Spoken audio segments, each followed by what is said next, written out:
বাংলাদেশের তথ্য কোথায় এখন নাই। এরপরে হাসিনা সেখানে আছে, মানে করে কি? সব থেকে ভয়াবহ হলো কোভিড।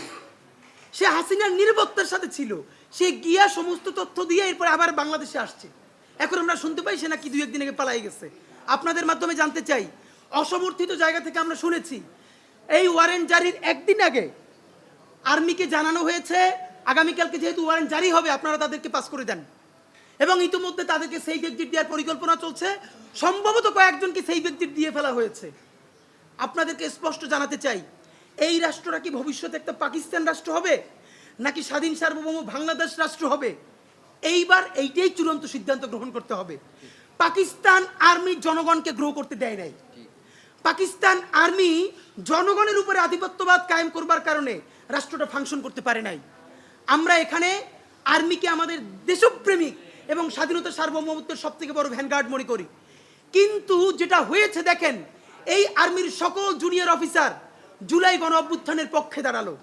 যখন আর্মির এই সিনিয়র গণহত্যাকারীগুলো তারা সবাই বসে দেখলো যে জুনিয়র অফিসারদেরকে কথা বলে মানানো যাচ্ছে না, সুতরাং এখন আমরা তাদের পক্ষে গিয়ে তাদেরকে নিরস্ত্র করি।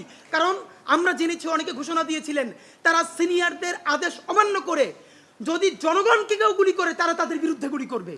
যখন দেখলো তখন আর্মির চেইন অফ কমান্ড ভেঙে পড়বে। জুনিয়র অফিসাররা যেহেতু সিনিয়রদেরকে নিরাপত্তা দেয়, তখন জুনিয়র অফিসারের গুলিটা সেই গণহত্যাকারী মেজর জেনারেলের বুকেও চলে যেতে পারে। সুতরাং তারা দ্রুত অবস্থান পরিবর্তন করে তাদের পক্ষে চলে গেছে। এরপর তাদেরকে নিরস্ত্র করে শান্ত করে 626 জন গণহত্যাকারীকে পালাইতে সুযোগ করে দিচ্ছে।